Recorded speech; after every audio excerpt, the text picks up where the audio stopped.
Title और thumbnail देख के आपके समझ में तो आ ही गया होगा कि आज हम बात करने वाले हैं सेल्स के बारे में।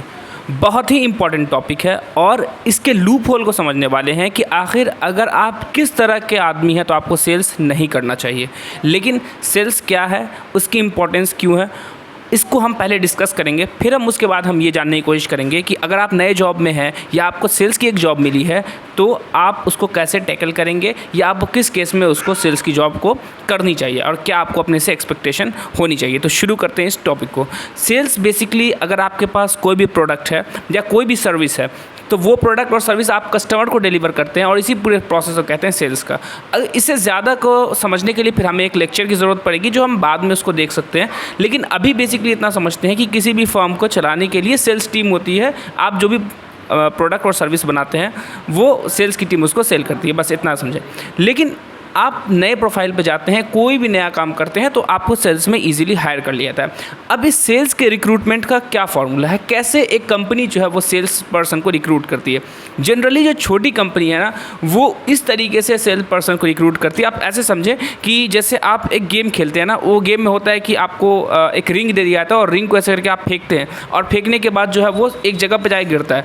तो वो एक सामान के अंदर अगर गिर गया तो वो जो है वो सामान आपका हो गया और अगर वो नहीं गिरा तो आपका चांस मिस हो गया। बस इसी तरीके से ये जो रिंग है वो अलग अलग लोगों पे फेंकती है कंपनी और उस तरीके से लोगों को वो सेलेक्ट करती है और अगर उसको अच्छा कस्टमर मिल जाता है तो वो रख लेती है। तो 1-2 महीना वो हर कस्टमर को देती है स्टार्टिंग में और उसको पे करती है। उसके बाद अगर वो बंदा सही से काम कर रहा है, अगर उस बंदे की सेल्स आ रही है तब तो वो ठीक है, वरना वो कंपनी उस सेल्स पर्सन को हटा देती है। तो बेसिकली यही थोड़ा सा सेल्स के बारे में मैं आपको बताता हूँ कि कंपनी किस तरीके से उसको सेलेक्ट करती है। तो कंपनी के सेलेक्ट करने का प्रोसीजर बिल्कुल बहुत आसान है, कुछ भी नहीं है। आप जाते हैं, बेसिकली इंटरव्यू थोड़ा बहुत रहता है, बहुत अच्छा नहीं भी जाता तो आप सेल्स के लिए हायर हो जाते हैं। कंपनी कहती है कि ठीक, हम आपको जो है वो ट्रेनिंग प्रोवाइड करवा देंगे। तो ये तो रहा उसके इंटरव्यू का प्रोसेस। अब ये समझने की कोशिश करते हैं कि सेल्स के अंदर क्या क्या चीज़ों की ज़रूरत पड़ती है। हमें सेल्स के अगर हमें किसी प्रोडक्ट का सेल्स करना है क्या चीज़ें होनी चाहिए। सबसे पहले हमें उस प्रोडक्ट का प्रोडक्ट नॉलेज होना चाहिए कि अगर हम कोई भी चीज़ बेच रहे हैं, मान लो कि हम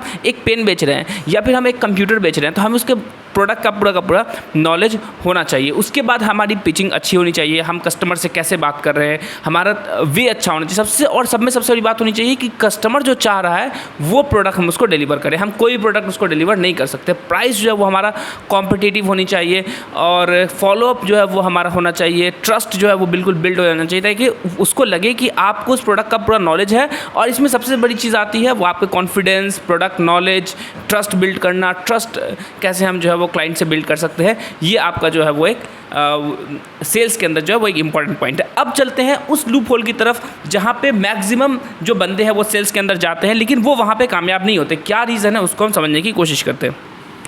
तो अगर आप नए इंसान हैं, आप नए जॉब में हायर हुए और सेल्स के जॉब में हायर हुए हैं, सबसे जो बड़ी प्रॉब्लम आती है वो आती है बिल्डिंग रिलेशनशिप। हम नॉर्मली अपने किसी बंदे से बात करते हैं, जानने वाले रिश्तेदार से, तो हमारा एक रिलेशनशिप ऑलरेडी बिल्ड होता है। बट वहाँ पे हर दिन हमें एक नए कॉल पे बात करना पड़ता है, पर डे 10 कॉल पे, 20 कॉल पे, 30, 50, डिपेंड करता है कि आप किस तरह की सेल्स कर रहे हैं। तो उस कस्टमर से हमारा एक रिलेशनशिप कैसे बिल्ड होगा। जब तक रिलेशनशिप बिल्ड नहीं होगा सेल्स जो है वो पॉसिबल नहीं है। तो रिलेशनशिप जो है वो बिल्ड करना सबसे जो मेजर प्रॉब्लम है। दूसरा जो प्रॉब्लम है वो आता है फॉलोअप का। फॉलोअप ये होता है कि जैसे आज आपने 20 लोगों से बात किया तो इस 20 लोगों में से हो सकता है 1-2 लोग इंटरेस्टेड होंगे। अगले दिन फिर 20 लोगों से बात किया, फिर उसमें से हो सकता है 1 लोग इंटरेस्टेड होंगे। ऐसे करके आप पूरे हफ्ता बात करते हैं। तो आपको अगर 20 लोग के हिसाब से देखें तो 140 लोगों से बात किया, फिर 140 लोगों में से कोई 10-15 बंदा इंटरेस्टेड है, फिर उनसे अलग से बात करना, उनसे बार बार पूछना है कि सर क्या आप इंटरेस्टेड हैं इस प्रोडक्ट के। This is called follow up. उसके अलावा क्या होता है कि हमेशा एक्टिव रहना। जो सेल्स की जो प्रोफाइल है उस पर बंदा हमेशा एक्टिव रहता है कंटिन्यूसली। किसी टाइम भी उसका कॉल आ सकता है, क्लाइंट किसी टाइम भी उसको कॉल कर सकता है कि हाँ आ जाओ। वो नहीं कह सकता कि नहीं सर मैं ब्रेक में हूँ, अभी नहीं आ सकता। तो ये जो सारी की सारी चीज़ें हैं एक नए बंदे के लिए जो अभी एक जॉब के अंदर स्टेप रखा है, अभी उसको कुछ नहीं पता है किसी बिजनेस के बारे में, तो ये काफ़ी मुश्किल होता है उसके लिए। इसके अलावा क्या प्रॉब्लम से सफ़र करता है एक इंसान। सबसे पहला जो प्रॉब्लम होता है वो this is about the target. कि किसी भी सेल्स प्रोफाइल पे आप हायर होते हैं, if you are hiring at any profiles in sales, whether it is a travel agency और whether it is any agency, कोई भी हो सकता है, कोई भी कुछ चीज़ का कुछ भी चीज़ का सेल्स हो सकता है।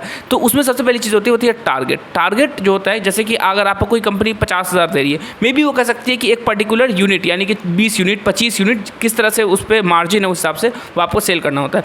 अगर आप उस पर्टिकुलर टारगेट तक अचीव नहीं करते तो आपके ऊपर ऑटोमेटिकली एक चीज़ आता है प्रेशर, कि अगर आप इस प्रोफाइल पे अपना टारगेट अचीव नहीं करेंगे तो आपके ऊपर बहुत ज़बरदस्त प्रेशर जो है वो आने वाला है। तो उसके लिए होता है ना कि हमें सब्र से काम लेना है, कि हमें अगर आपके अंदर ये सारी की सारी चीज़ें कि हम प्रेशर झेल सकते हैं, हमारा अगर टारगेट कंप्लीट नहीं हुआ तो हम उतना सब्र कर सकते हैं, ठीक है, ये चीज़ होता है। उसके बाद आती है टेंशन। अब जो लोग प्रेशर को नहीं संभाल सकते हैं उनको टेंशन होती है कि अगर हमारा ये चीज़ अचीव नहीं हुआ, अगर हमारा ये गोल, ये टारगेट अचीव नहीं हुआ तो हमें अगले मंथ की सैलरी नहीं मिलेगी। हमें हो सकता है कि फिर वो हो सकता है कैरी ऑन हो जाता है कि अगर इस बार का 50 टारगेट है, आपने 40 अचीव कर लिया, 10 बच गया, तो 10 अगले जो है वो महीने में चला जाएगा। तो ये एक जो है वो प्रॉब्लम आता है कि अगले महीने फिर आपको 60 करना है, फिर उसमें से जो तो ये कंटिन्यूटी के साथ जो है वो प्रेशर बन जाता है। और अगर आप बिल्कुल आप नहीं कर पा रहे हैं तो वो तो एक अलग ही चीज़ होती है। फिर इससे आपके लाइफ पे जो है ना वो इम्पैक्ट पड़ता है, इससे आपके लाइफ पे इम्पैक्ट पड़ता है। तो पूरा का पूरा अगर चीज़ों को समझे, पूरे के पूरे सिनेरियो को समझे, तो सबसे बड़ी चीज़ जो समझ में आती है वो कि अगर आप एक ऐसे इंसान है जिससे लोगों को मिलने का कुछ खास शौक़ नहीं है, हम नहीं चाहते कि हमारे अराउंड लोग बैठे, हम उतना, हमें ठीक है हमारे जो दोस्त हैं, हमारे जो रिलेटिव हैं उनसे हम बातचीत करते हैं, बहुत ज़्यादा हम लोगों से तो घुलते मिलते नहीं है, सेल्स प्रोफाइल हमारे लिए नहीं है, ठीक है। तो हो सकता है आप अपने काम पे बहुत कंसंट्रेट हो, आप कर लें, लेकिन फॉर जनरल केसेस के लिए नहीं है। अगर आप उसी का उल्टा, अगर आपको लोगों से मिलने में बहुत आपको ऐसी मज़ा आता है कि यार चलो ठीक है, सेल हो तो हो, नहीं हो तो नहीं हो, हमें लोगों से बात करने में मज़ा आ रहा है यार, कि अलग अलग डिफरेंट टाइप के लोग हैं, डिफरेंट एस्पेक्ट जो है वो लोगों का ये है। तो अगर आप अकेले रहना पसंद करते हैं, अगर आपको लोगों से बहुत ज़्यादा घुलने मिलने का शौक़ नहीं है, तो सेल्स जो है वो आपके लिए नहीं है। और ये आपको फिर अंदर से प्रेशर और इस टेंशन और उससे पूरी लाइफ को जो है वो आपके पूरे जो पूरा एक जो बैलेंस है ना आपके लाइफ का, वो उसको इम्पैक्ट करता है। तो कभी भी आप सेल्स की तरफ जाएँ तो सेल्स को ध्यान से समझें, वो प्रोडक्ट के बारे में पूरा का पूरा इन्फॉर्मेशन लें, और सेल्स करने से पहले हर चीज़ को अच्छे से समझ करके फिर जॉब को करें, वरना फिर इससे आपको फिर अगली बार जॉब दोबारा करने जाएंगे तो फिर आपको उसकी टेंशन होगी कि ऐसा नहीं कि फिर ये वाली जो प्रॉब्लम वो हमारे साथ आए। तो उम्मीद करता हूँ कि वीडियो आपको समझ में आया। अगर वीडियो पसंद आई तो लाइक, शेयर एंड सब्सक्राइब कीजिए, और पिछली जो वीडियो मैंने बनाई थी उस पर भी आपको कमेंट करना है। मिलते हैं नेक्स्ट वीडियो में, बाय बाय।